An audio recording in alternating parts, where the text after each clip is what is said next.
Hallo ihr liebe Leute, hier ist wieder der Yankee mit Let's Play Lufia auf Pelzig. So, jo, der Satos ist im Berg im Norden, haben wir jetzt erfahren. Wir gucken erst einmal, was an Zaubern auch möglicherweise hier unterwegs ist. Ich bin mir nicht mehr so sicher. Ich glaube aber, wir haben uns in der letzten Episode schon ordentlich ausgerüstet mit allem Pipapo. Haben auch schon mit den Leuten gebabbelt. Jo, Handaxt, ja, so toll ist es jetzt nicht. Riesenstab. Nee. Lass mal. Wir gehen hoch zum Berg im Norden und suchen uns den illustre Satos. Ich glaube, hier müssen wir auch in der Stadt nichts mehr triggern. Ja, genau, personifiziertes Böses und bliblablub. Wir wissen jo, neuer Höllefürst und so. Haha. Also seid mal gespannt. Södele. Berg im Norden. Ah, Schlagbaum. Aha. Trifft nicht, Schlagmann, trifft nicht. Ui, alter Falter. Also unser guter Gordo ist definitiv nicht so ein Schätzer. Ich würde aber auch sagen, da ich Basuk, das Lichtkapselmonster Shaggy, eigentlich soweit auch noch ganz gut in Erinnerung hatte, würde ich das, glaube ich, auch noch ganz gern so parallel aufleveln, wenn möglich, damit wir mal auch ein bisschen wechseln können zwischen Basuk und zwischen Gordo. So, jetzt gucken wir nochmal. Weiter, genau. Da haben wir ja Basuk. Letterschild. Zusätzlich habe ich ja auch noch den wunderbaren Tipp gekriegt von Kirby's Linkschwert. Ich liebe den Spitznamen, ohne Scheiß, das ist so ein geiler Nickname. Dass ich denn Kapselmonster vielleicht nicht unbedingt Ringe und Edelsteine geben sollte, weil dann ihren Gaume tatsächlich etwas anspruchsvoller wird.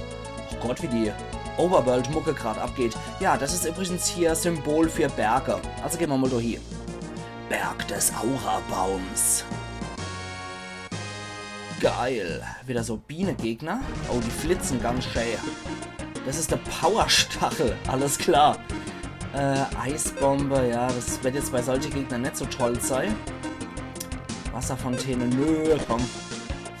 Stimmt ja, ich habe ja noch Basuk ausgewählt, verflixt. Normalerweise entwickeln sich die Kapselmonster ja eigentlich auch ganz gut. Das heißt, die leveln ja eigentlich auch, wenn sie ihr nächste Evolutionsstufe erreichen, soweit ich das richtig im Kopf habe. Oh. Ja, hier werden etwas höhere Kapselmonster verlangt. Falls er das überleben sollte. Ich glaube nicht, dass er es überlebt. Nee. Hätte hier wahrscheinlich so ein paar Level-A-Stiege hinter sich. Okay.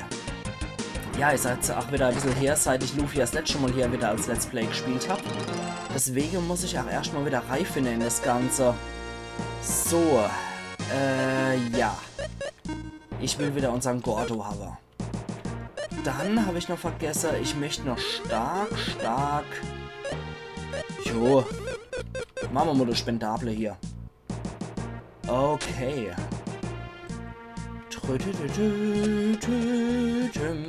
Jo, das ist noch nichts hier. Aber ich glaube, ich muss mal wirklich ein paar Gegner wieder verprügeln. Wir sind ein bisschen hinterher mit unseren Levels, glaube ich.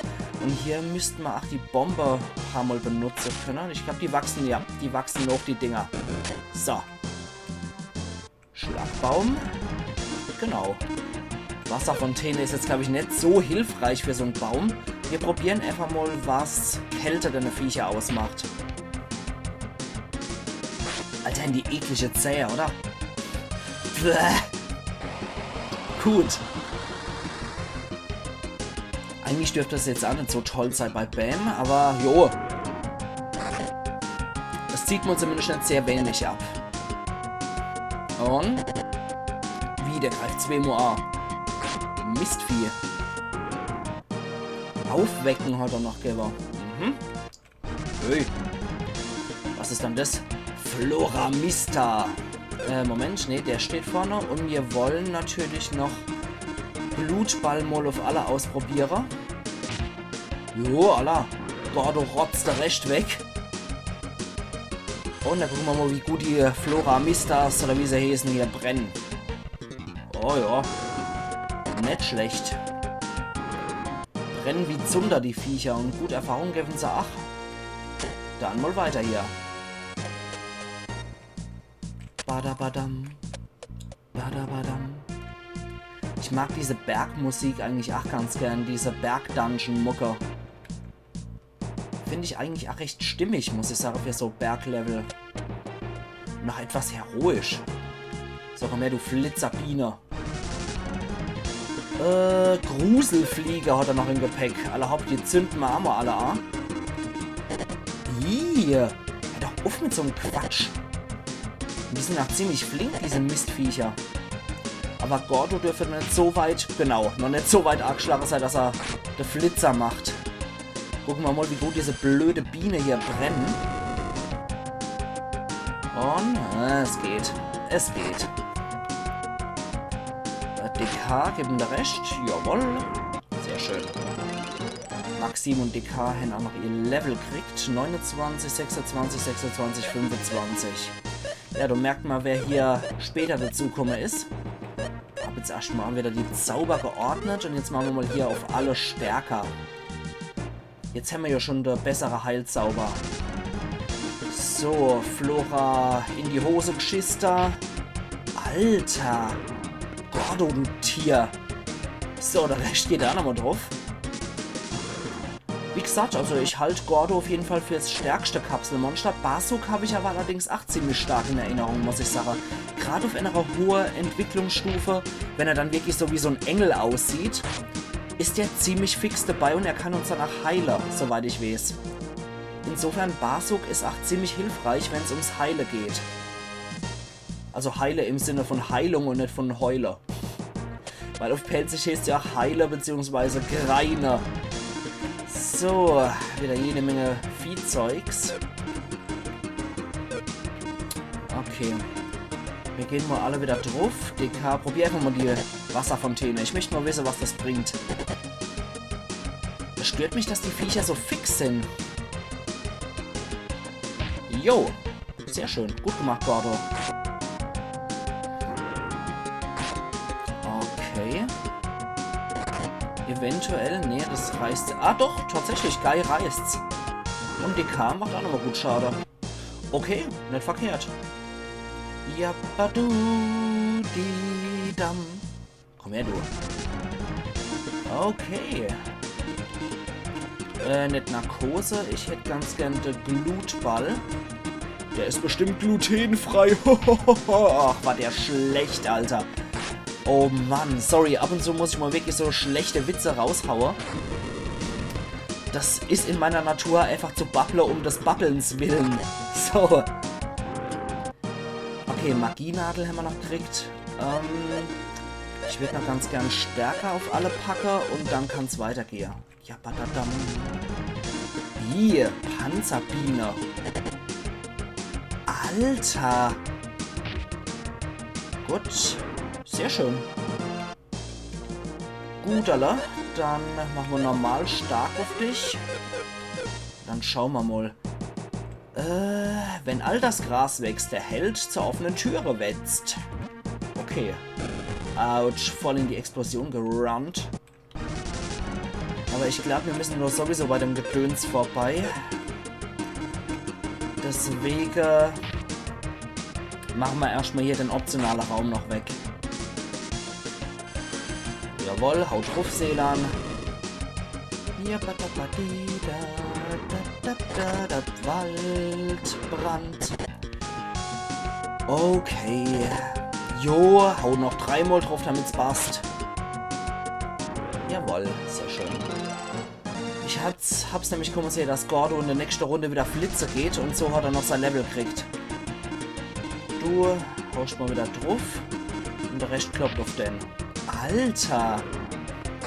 Da kriegt's jetzt nur der in der Mitte ab, glaube ich. Schauen wir mal. Ja, tatsächlich. Und für den reicht es auch. Und keiner Level. Und dann sind noch die Bienchen übrig. Powerstachel und das andere Viehzeugs halt noch. Gruselfliege hießen sie, glaube ich. Ih, du musst so einen Scheiß hier zu machen. Das ging aber von was anderem ab. Sehr schön. Dann müssen sie bestimmt so 150 aushalten, diese Power-Stachelviecher. Und tot. Seelan. Heil dich mal. Die anderen halten das definitiv noch aus. Wie sieht es dann hier aus? Okay. Da geht's zum Schlüssel. Yeah. Ich finde es auch so geil, wie dieser Hintergrund hier gemacht ist. Ganz klassisch, der Berg ruft, ne? Absolut klassisch. Ich habe da immer gedacht, das wären irgendwelche Trägergerüste oder sowas. Aber wahrscheinlich ist es auch nur sind es irgendwelche Holzgänger, um die Stolle hier zu halten. Sollen es wahrscheinlich auch deuten, nämlich. Mull, jetzt einfach mal so ganz frech auch. So, hier auf den. Und dann gib ihm Blutbällchen. Ja, für einen reicht's. Auf den reicht's und DK macht er recht platt. Und ja, recht ist auch platt. Sehr schön. So. Die Bäume mache ich auch noch fertig. Die sind relativ einfache Gegner. Nein, du sollst denn hier. Also ich finde generell diese Pflanzengegner sind ja relativ dankbar. Während diese Bienen schon etwas stärker sind. Was aber auch mitunter total liegt, dass die Viecher halt auch immer zuerst angreifen. Jo. Jetzt wissen auch Bescheid, warum die Aufwecken geben. So, von der Biene will ich erstmal nichts wissen. Und da, wie war dann das noch einmal? Ja, das war so. Das war so. Und dann muss ich, glaube ich, so. Und kann da recht durchwuseln. Genau. Sehr schön. So war das. Ah, da ist unser nächstes Select-Gedöns, was wir kriegen. Und zwar den Feuerpfeil scharf geschossen, das Gras mit Flammen übergossen. Geil. Das ist unser nächstes Item. Sehr, sehr praktisches Ding, aber von mir äußerst selten verwendet. Und es macht sowas, ne? Nicht schlecht. Joink. Und joink. Watz. Und es geht dann nur so weit, wie der Bildschirmrand ist. Also es geht nicht über den Bildschirmrand hinaus. Alter, was kommt denn hier? Kompostiert. Amok-Golem. Alter. Voll der widerwärtige Schlammbatzen. So, dann drauf. Alter, Gordo, du Hund. Der Rest geht auf den Amok-Golem. Wobei das nämlich eher einfach nur noch irgendeinem Schlammpampe-Scheißvieh aussieht. So, dann drauf und im Wetter. Zaubertrank und jemand hat noch ein Level gekriegt. Und der Baum. Natürlich der Baum. Als drauf. So, so und hier und hier. Oh, sehr schön. Yo, alter Gordo. Altes Scheißhaus. Und jetzt auf der rechten mal drauf. Und weg damit. Sehr schön. Ja, das war jetzt ein Level für Guy. Und wir sind wieder raus und können hier weiter absteigern. Badabadam. Dann sind wir hier. Nee, da geht unserem Pfeil nicht durch, ne? Nö. Schade eigentlich. Aha. Da geht's irgendwo hoch und da geht's irgendwo runter. Warte mal. Ja, komm, gehen wir erstmal runter. Erstmal runter hier. Ach stimmt, da war ja das, genau. Biene wollen wir nicht. Aber die 3 Gegner sind okay. So. So und so. Und der Rest geht auf das Viehzeugs. Oder ach nett. So kann wie das Kapselmonster die gesamte Pläne ruinieren. Aber der Glutball trifft beide Golems. So. Solange nicht wieder der Glatzenwicht kommt, ist alles in Ordnung. Gut, Zaubertrank und Level für DK. Hier noch was. Nee. So, so. Die stehen aber alle in der vordersten Reihe. Okay. Dann kriegt er den Blutball ab und stirbt dadurch auf jeden Fall. Und die 2 Buwe dürfen auch auf der rechtlichen Schlagbaum drauf kloppen. So. Und Echsenmensch, das dürften jetzt neue sein. Immer noch nicht. Immer noch die alte Echsenmann. Alles klar. Ich habe gedacht, das wären jetzt schon die Echsenzauberer, aber okay. Anscheinend immer noch die kleine bierbäuchige Echsenmänner, die ein bisschen aussehen wie so ein Gorn aus der alten Star Trek Serie. So klein bisschen, ne? So, dann drauf von dem Wetter. Jo, Alter, übertreibst noch fett und rotzt noch deinen Feueratem drauf. 333, ja nee, ist klar. So, da war nämlich da drüber noch was. Diese blöde Biene muss ich nicht hier haben. Wasserring. Sehr schön. Uno momento, por favor. Zack. Das mache ich nämlich prophylaktisch schon mal hier Eis sammeln, weil ich nicht weiß, ob ich möglicherweise bei dem Overche-Level runterfall. Ne, Quatsch, das war's nicht. Wasserring. Wunderring. Donnerring. Jaguarring. Muskelring. Was bringt denn das Ding? Nicht besonders viel. Wirksamkeit von Wasserzauber erhöht. Wisst was? Wisst was? Den kriegt jetzt Gordo. Den haben wir ja schon verdorben. Bei dem ist es eigentlich egal. Gordo haben wir schon verhunzt. Ja, pfui Würg, genau. Du ist es jetzt eh egal. Aber Basuk kriegt erstmal keine Ringe und keine Juwelen. Ah, stimmt, das war das. Ich erinnere mich. Das war das ganz Furchtbare. So, so. So, so und so. Dann haben wir hier die Treppe, genau. Dann geht das normal. Du könnte sein, dass wir den Ursprungszauber brauchen. Müssen wir uns mal das Schlachtfeld angucken, wie das war. Ich hab's nämlich genau im Kopf, wie das war. Okay, ich würde es gerne abbrechen, Leute. Ja, gut. Okay, da brauche ich ein paar Mal wahrscheinlich den Ursprungszauber. Das habe ich nämlich so exakt im Kopf. So, so. Dann hier einmal außer rumjockeln. So. Hier einmal ablegen. So, so, so. Dreher. Nochmal Dreher. Okay. Ha. Ging doch besser als gedacht. Perfekt. Gut, dass wir vorher nochmal den Wasserring abgestaubt haben. Dann brauche ich die Bombe. Und dann geht's hier weiter. Dann brauchen wir hier auf jeden Fall den Haken. Und dann geht's hier weiter. Okay. Ha, ging doch noch besser als gedacht. In meinem Probespielstand weiß ich auf jeden Fall, dass ich doch ein klein bisschen Probleme damit gehabt habe mit dem Gedöns. Aber irgendwie scheint es wie von selber zu laufen. Da oben ist nichts mehr, was wir abstauben könnten. Gerade mal in der Ecke. Nö. Okay, dann mach mir den Tarzan. So, die Biene lassen wir in Ruhe, die mag ich nicht so als Gegner, aber diese Blobs sind in Ordnung. Beziehungsweise Golems. So. Okay. Das war jetzt etwas schwächer als gedacht, aber warum nicht? Ja, Seelan müsste mal bald Magie tanken. Gut, und weg mit dir. Perfekt. Um die Echsenmänner kümmern wir uns auch noch. Das, da sind sie doch. Schädelechse hießen die. Habt ihr gewusst, dass diese Magier hier kommen? Die können dann, glaube ich, Aquata zaubern. Wenn man sie lost. So. Ja, viel halten die ja nicht aus.